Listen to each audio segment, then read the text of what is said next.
I'm Logan Crawford, and right now on the Spotlight Network, we're diving into the fascinating world of music and history with Valeriy Polekh, French Hornist Laureate of all Russia.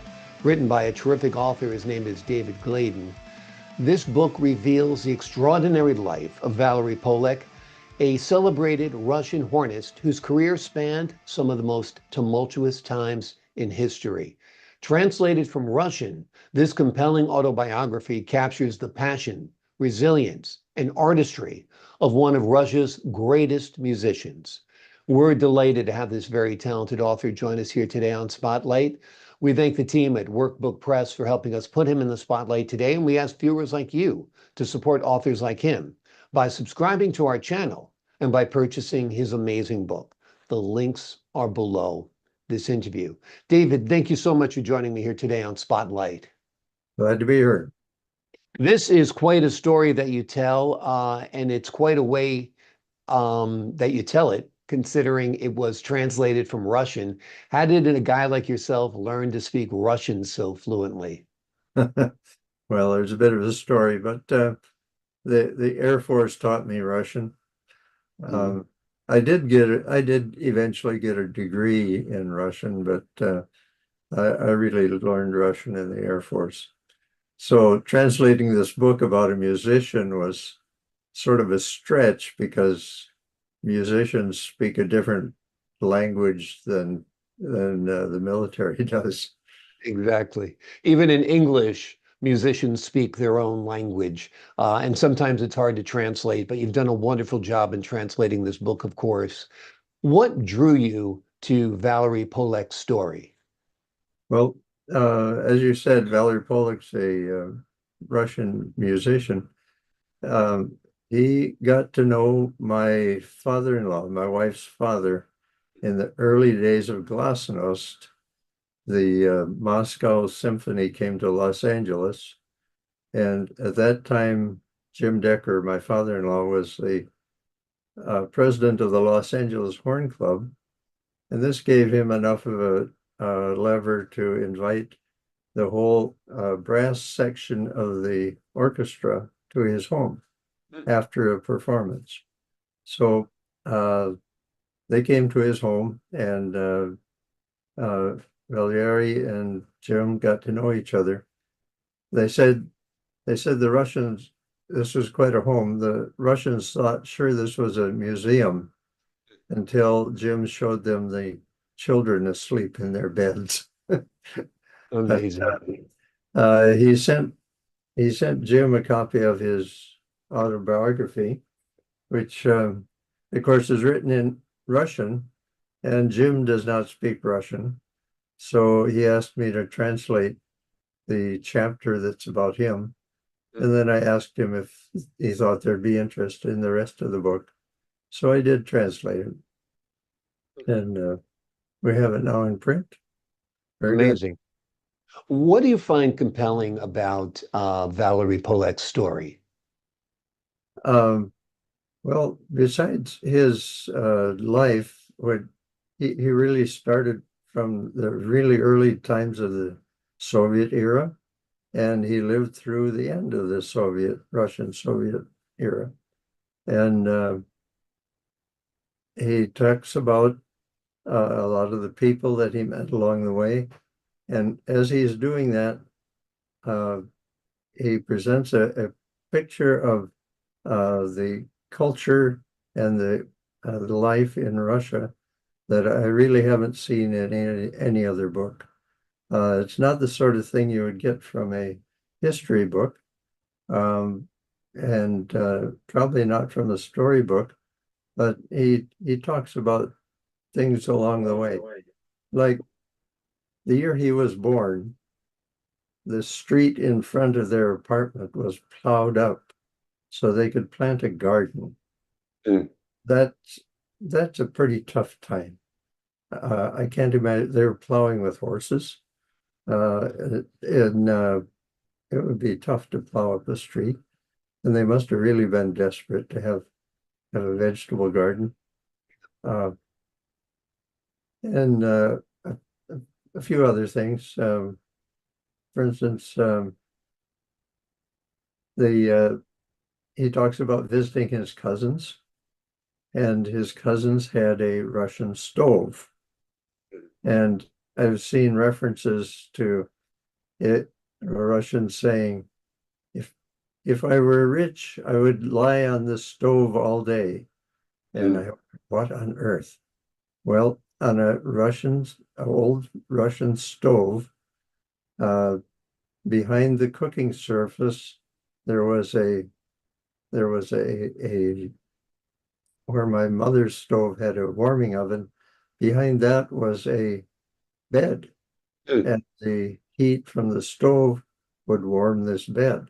And when Mm. he was a boy, he just loved to get in there and cuddle under the blankets on this warm stove. Um, Yeah.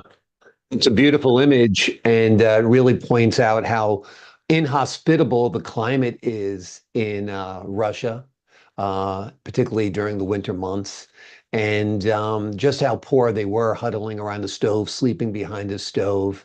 And as you said, also plowing a garden in order to plant crops in winter, which is a next to impossible task as well.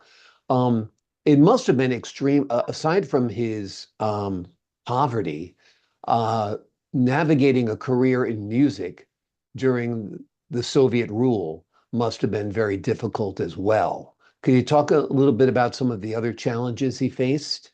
well, he started out in a band that was sponsored by a factory. Mhm. It would sort of be like a community band or a high school band.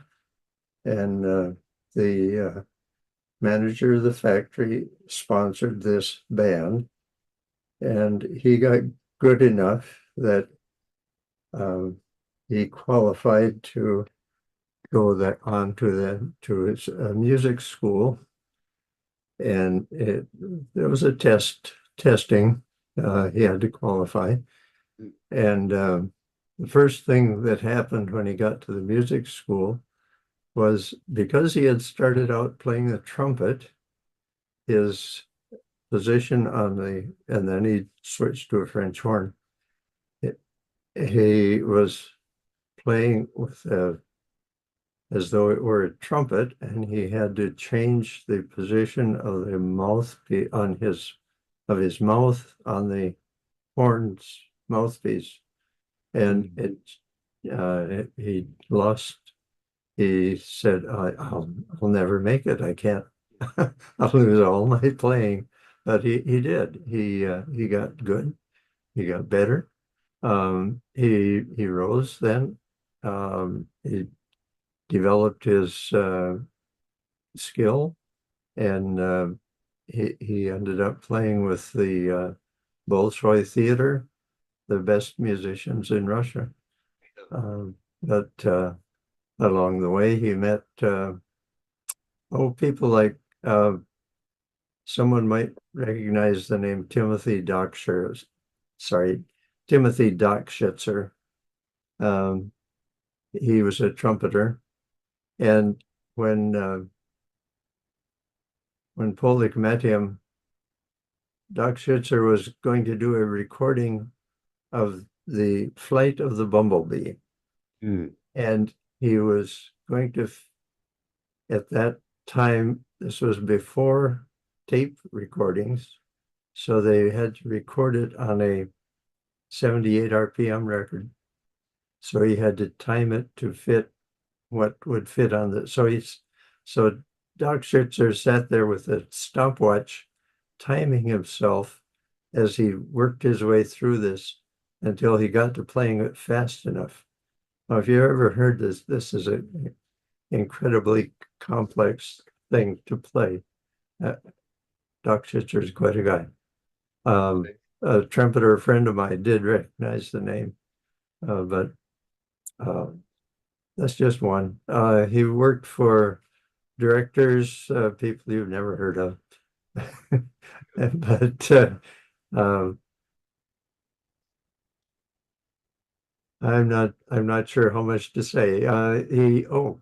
When he when he got when World War II came along, he got in the army, and he was in a marching band, Mm.